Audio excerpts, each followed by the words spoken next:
Arizona State football trying to bounce back after one of the worst losses in program history, but the schedule makers doing ASU no favors as they've lined up number 5 USC in store for the Sun Devils this week. My name is Nick Borgia, Devil's Digest, alongside our publisher Hoder Bino and Hode. USC, quite the tall task, but I don't think it would matter for ASU no matter who they'd be matched up against. Probably going to be an underdog regardless. So with that in mind, I think that's something that ASU really has to take and run with. There's really nothing to lose. Yeah, and I really like the demeanor that head coach Kenny Dillingham has showed, and I think one of the byproducts when you get such a young head coach is really just that high level of energy and really just pushing himself and then pushing the team out, constantly. He said something that's very banal on one end, but on the other hand, he said that I don't care how much of an underdog our team is, we're coming on Saturday to win. And sure, does that guarantee an upset? Does that guarantee even having a quote-unquote respectable loss? No, it probably doesn't, but I think it still gives you the foundation, the chance of maybe of that happening, because if you just have a head coach that's really going through the motion, that if you just have players that are really queuing up on that, then I think that is as bad as the loss was to Fresno State 29-0. The loss to USC could be even worse. So I definitely do like the philosophy that Kenny Dillingham is employing. I do like the attitude that he's projecting. He talked about his stint at Florida State, where 1 year they started 0-4 in Tallahassee and ended up the season on a 5-3 mark. And we're not talking about something that happened 1 or 2 decades ago. We're talking about something that actually took place like a couple of years ago. So Kenny Dillingham said that he's very comfortable sitting in this chair, metaphorically, where you're a team that with a first-year head coach that is struggling, that really has a lot of things to figure out. And like you said, a team like USC is not exactly the litmus test to really show how much you have or have not improved, just because it's such a far superior team. But if you just want a head coach that under extremely tough circumstances, not only coming off a 29-0 loss, but just coming off a season that has been disappointing on many levels, I think Kenny Dillingham is saying all the right things, is doing all the right things. And again, if you have any chance to show improvement, I think that having that structure in place is a must. And so far, we are seeing it this week from Kenny Dillingham and the team. All right, well, let's preview this USC offense. Star-studded skill players, a beastly O-line, offensive-minded coaches, averaging 59 points a game. And, oh, yeah, they've got a second Heisman candidate quarterback leading the charge there in Southern California. So this is going to be a tough task for the ASU defense that arguably has been probably the bright spot of this team so far. Yeah, this is definitely going to be the toughest offense I feel that ASU is going to face all year long. And this is not taking anything away from offenses like Washington and Oregon, who down the road in the schedule are going to be plenty challenging, just maybe almost as much as USC. But like I said, Nick, I mean, the defense is definitely has been a bright spot. I mean, even now in a 1-2 record after being shut out, in total defense nationally, they're ranked number 34. And that might come as a surprise to some. But when you look even at a game like Fresno State, 29-0, I mean, it goes without saying the offense was beyond struggling in that game, but you probably don't give the defense that much credit for playing well. But the defense gave up only 2 touchdowns, ironically, the first drive of the first half and the first drive of the second half. But otherwise, gave up 5 field goals, and that's despite the ASU offense turning the ball over 8 times and giving the opponent one short field after another. So this defense is definitely playing well. And I know some folks have mentioned the lack of turnovers by this defense as being one shortcoming, which, trust me, I think this team as a whole has a whole lot more problems than the defense not generating turnovers, especially with the overall level that the defense is playing. But you have to keep in mind a couple of things, and there's really are objective aspects. First of all the teams that they played, even Fresno State, even Southern Utah, aren't teams that are really prone to turn over the ball to begin with. Even the games before they played ASU, they didn't really present that tendency to begin with. Second of all, when you're playing an offense that is holding a pretty comfortable lead, and especially that was evident more in the Oklahoma State and the Fresno State games, then you basically have an offense that's not taking really that many chances. And if the offense is not taking that many chances, not feeling that they're pressured to produce plays, I think that also cuts down the number of opportunities that the defense can have turnovers. Now, sure, I think there was at least one dropped interception, maybe 2 against Fresno State. And you could say, yes, this ASU offense needs all the help it can get. So the defense generating turnovers, let alone maybe generating also a pick six in the process, is something that can really, really help jumpstart the offense, jumpstart the whole team. But again, I think when people complain about the defense not generating any turnovers so far in 3 games, there are some very important aspects to keep in mind. I'm curious to see how ASU really is going to match up against this USC offensive line, because look, I mean, they're plenty talented, definitely more talented than any other offensive line they saw so far. But that's an offensive line that I don't know has really been tested by a defensive line, such as Arizona State.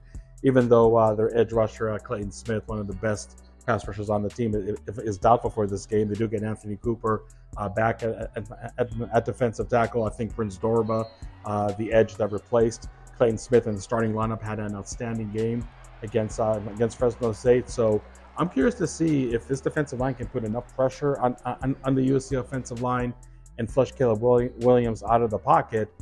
Not that Caleb Williams is not capable of making plays with his feet. We saw just last year when the two teams met in the LA Coliseum. But again, if you're talking about giving the defense opportunities to limit plays or to create turnovers, those more often than not are going to come on the off-platform plays when the quarterback is flushed out of the pocket, rather than the quarterback sitting in the pocket comfortably, surveying the field, going through those progressions. And Caleb Williams, as much as he's a classic dual threat quarterback, he's still a quarterback that's much more comfortable, I think, staying in the pocket, because let's face it, he has outstanding skilled players at wide receiver. I mean, even at running back, if you need to catch a pass out, from the backfield, it's not really that he needs to operate in a fire drill method, for lack of a better term, for the offense to generate plays and to generate points. But I think that anytime you have a quarterback outside the pocket, the chances of an explosive play, do decrease, and that's something that the defense for ASU, really has to take advantage of, because I think that the wide receivers that USC have is an absolute embarrassment of riches. So anything you can do to make the passing game maybe not click on all cylinders for USC, if that is possible, I think that gives the defense some chance of trying to contain Caleb Williams in his offense as much as they can. But again, regardless of everything I just said right now, it is going to be a monumental task for this defense, as good as they have been playing the last 3 weeks, to really contain this absolutely dynamic and dangerous USC offense. So as much attention as that offense gets, the USC defense is pulling their weight as well. They're only giving up an average of 17 points per game, and they're facing an ASU offense that has not scored in the past 6 quarters. So if there's any team for ASU to right the ship, doing so against USC is going to be very tough for this ASU offense. Yeah, and let's not forget about the new rule in place, which maybe hasn't shortened games all that much, but the fact that the first down, that the clock does not stop on first downs unless it's the last 2 minutes of each half, really make it hard for a team to average 45, 50, let alone 59 points without the defense really pulling their weight, pitching 1-3 out after another, let alone generating turnovers, even generating turnovers for touchdowns for that matter.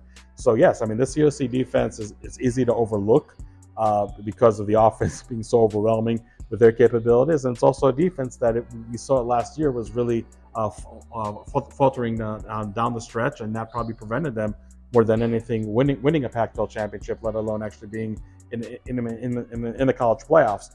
I think that the ASU offense, did get a shot in the arm with Kenny Dillingham calling plays in practice, and obviously that's going to take place on Saturday night, to calling plays during the game. Just really to change things up and not be stuck in the rut that they are right now. The starting quarterback, as we know, is going to be Drew Pine. Yes, he had a very bad outing against Fresno State, turning over the ball not once but 4 times. But this is also a Drew Pine quarterback who in Notre Dame last year actually had one of his best games of the year against USC. And as we always say, you can study a team to death watching film and try to simulate the scout team in practice. But when you actually have a quarterback that's been there, done it as far as facing that defense, and I know it's a more talented defense for USC in 2023, but still, it's the same defensive coordinator, so the scheme and the philosophy is not a whole lot different.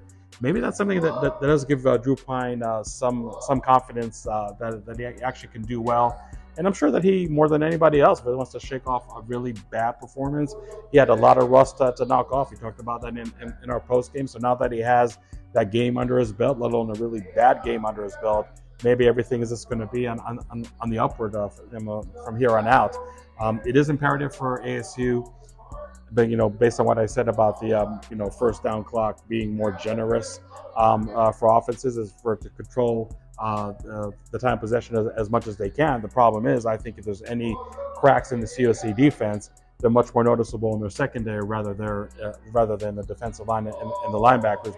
But if Cam Scadaboo and his backups, Kyson Brown, Javen Jacobs, can really get the ground attack going and really keep that ball away from the USC offense, maybe that doesn't guarantee an upset, but this guarantees this ASU offense to finally get on the scoreboard, to finally show improvement over the last 2 weeks. So, I mean, just like the ASU defense, the ASU offense doesn't have an easy task at all. But I'm just curious to see that with the new approach, with Kenny Dillingham, calling plays, and maybe Drew Pine, a quarterback that did well against USC last year, and maybe he just flushed out that really horrible game out of his system. I'm curious to see how the offense does come out and play. Let's face it, Nick. I mean, they didn't score a point in the last 6 quarters. It can only go up from now. Yes, the USC defense is not what the doctor ordered for a bounce back, but I still think there's some opportunity for this ASU offense to show that they made some strides from last week to this week. Okay, so USC comes to Tempe here at Mountain America Stadium as a roughly 5-touchdown favorite as they take on the Sun Devils. Just an astronomical line. If ASU, let alone from finding a win, if they're able to cover, do you see that as a moral victory or at least a step in the right direction?